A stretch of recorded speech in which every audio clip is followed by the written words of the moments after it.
Well, these lower federal courts act as if the Supreme Court never ruled. We have a judge in the L.A. area appointed by Biden, whose name I can't even pronounce, who's issuing an opinion tomorrow in full, today in part, essentially claiming that the ICE roundup of various illegal aliens is racist, among other things. And so we will wait to get more of that. We have a judge today who also ruled with a national injunction in support of birthright citizenship. So they're still on the move here. They're still doing what they've been doing in many regards, as if the U.S. Supreme Court hasn't ruled. So now we have these Biden-Obama judges who are literally defying not just the Constitution and federal law, not just separation of powers, the core of the Constitution, but are now defying a ruling by the United States Supreme Court. And it's funny, you're not hearing in the press, are you, about the attack on the Constitution, about judicial tyranny or dictatorships. You're not hearing about any of that. And yet that's exactly what's taking place in this country right now. And if the judge in L.A., should her ruling be upheld, which I doubt it would be, but again, it takes time, but should it be upheld, you will not be able to round up people and deport them because the ACLU's basic position, and man, let me tell you something, they're throwing a 60-yard pass, and they threw it to the right judge. They threw it to the right judge. They're basically saying you can't go into certain neighborhoods because of their ethnicity. You can't go into certain places because of their ethnicity, and on because it's just palpable racial discrimination. You believe this, Mr. Producer? So you can't go into the neighborhoods where these people are because you're going into the neighborhoods where these people are.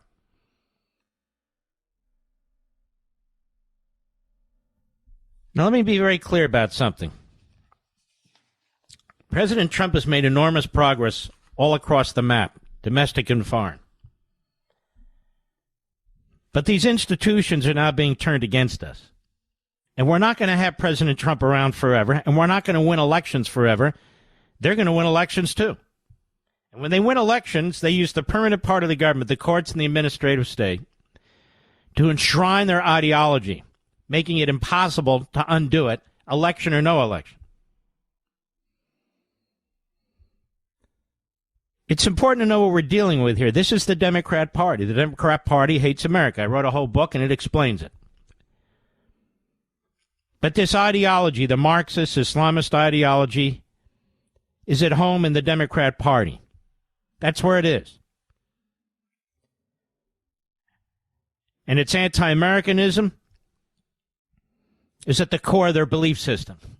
It's at the core of their belief system. You have this guy running in New York, Zohran Mamdani, who's a complete fraud. He filed on his college application, said he was both black and Asian American. He's neither black nor Asian American. He's Indian. He's a cheat. He's a liar. He's a fraud. But he's serious about his ideology. And his ideology is Stalinist Islamist. That's what it is. It's not democratic socialist. It is Stalinist Islamic. That's what it is. And it is this ideology, this fusion of ideologies that have taken over much of Europe. You'll see one town after another, one city after another in Britain and France, other parts of Europe, and now here in the United States. It's not an accident. Qatar has funded this. Hamas has funded this. Iran has funded this. Communist China has funded this. You'd be shocked at some of the conservative platforms in our media that have money from Qatar or Saudi Arabia or individuals who are sympathetic to them. If you hear people saying things that seem weird, as Rush would say, follow the money. Now, here we have the chairman of the Democrat National Committee, Ken Martin, on PBS today, as he's asked about Zohran Mamdani's refusal to condemn the globalization of the Intifada. The globalization of the Intifada, America, is worldwide terrorism targeting Jews and the West. That is the killing of Jews in the West internationally. That's what it is. And he won't condemn it. Listen to this. Hat tip, free beacon, cut 6, go. What about concerns from some of your Jewish colleagues in particular about him not outright condemning the phrase globalize the Intifada in a recent interview? Some of your Jewish colleagues have said that that could be very disturbing, potentially dangerous. Do you agree with that? You know, there's no candidate in this party that I agree 100% of the time with, to be honest with you. There's things that I don't agree with Mamdani that he said. But at the end of the day, I always believe, as a Democratic Party chair in Minnesota for the last 14 years and now the chair of the DNC, that you win through addition. You win by bringing people into your coalition. Okay, now listen to this guy. Just a political hack spewing stupidity. He won't condemn it. He will not condemn it. Go ahead. Conservative Democrats, we have centrist Democrats, we have... what does this have to do with the guy saying globalize the Intifada? Absolutely nothing. We have conservative Democrats, very few. We have progressives like me, he says, and now you have jihadis and Islamists who believe in slaughtering people in the West, especially Jews. That's your big umbrella. Your big umbrella includes individuals who spew terrorist slogans. Go ahead. Like me, and we have this new brand of Democrat, which is the leftists. And we win by bringing people into that coalition. And at the end of the day, for me, that's the type of party we're going to lead. We are a big tent party. Yes, it leads to dissent. All right, it's a big tent party, ladies and gentlemen. You heard him. So it's a big tent party that includes terrorists or individuals who spew terrorist lines. That's the big tent. Arzu Malik. Oh, yeah, the names are just great. Arzu Malik is a former intern for Zohran Mamdani. Arzu Malik, former intern for Zohran Mamdani, calls for a holy war through jihad. That is, the slaughter of people who don't agree with him. That's what a holy war is. Hat tip libs of TikTok. Cut 7, go. And the true believer knows that none of this is in vain, that this is all jihad, that this is all ibadah, and that this is all counted for by Allah subhanahu wa ta'ala. And so the conversation of doxing, the conversation of getting arrested and suspended, I think it's time for Muslims to start to say, all right, so what?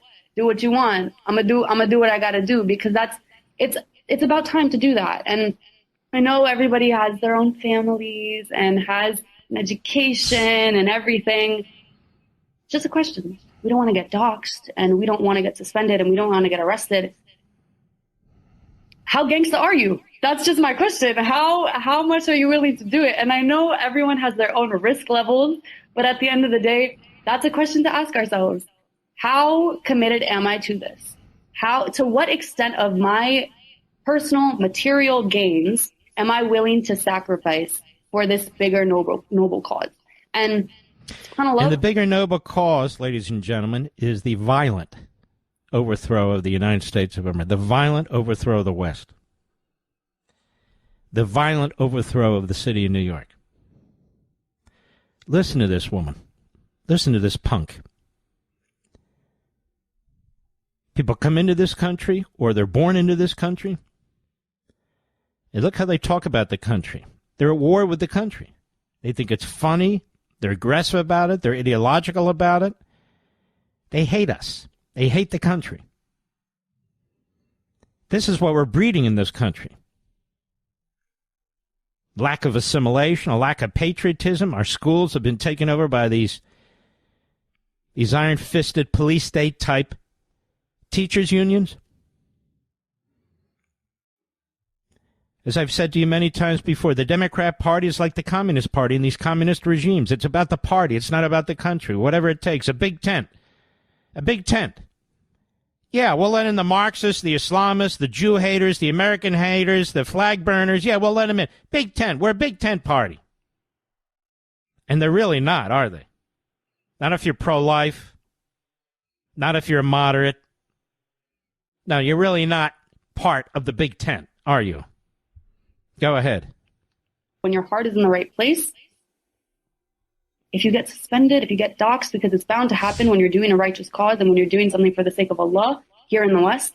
You're doing something for the sake of Allah here in the West.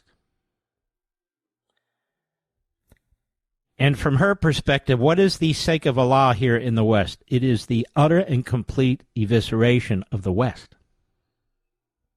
That's what it is. That's what it is. This is a young person. This guy running for mayor is 33 years old. This is his mindset. And when you read my book on power, when you read my book American Marxism, The Democrat Party Hates America, these last three books lay it out. But this book on power is very, very important. It's a book for our times. It really is, for the times that we're describing right now, that you're witnessing right now.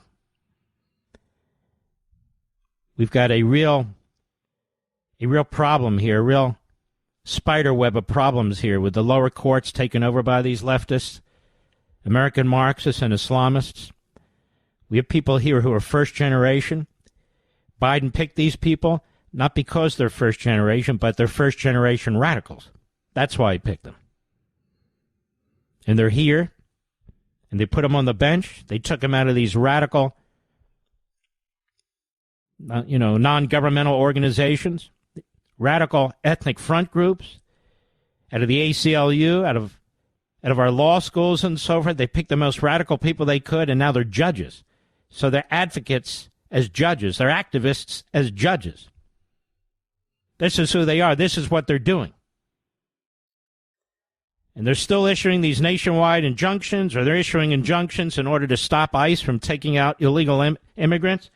Let me ask you something. How come in the 1950s, when Eisenhower did this over a 6-month period and deported over 1 million people, how come he wasn't violating the Constitution left and right? But today, if you try and do it, you're violating the Constitution left and right. Did the Constitution change? No, the judges have changed. The judges have changed. So even now when the Supreme Court rules, these lower courts give it the finger. And you have advocates for this destructive ideology, for the American Marxist Islamist ideology on the court. It's typically Sotomayor, Kagan, and Jackson. But even Jackson is one of a kind. She's completely out of the closet. She is a judicial bomb thrower. And her opinions aren't even rational. They're not even based on precedent or law or the Constitution. They are like op-eds in the Washington Post or the New York Times.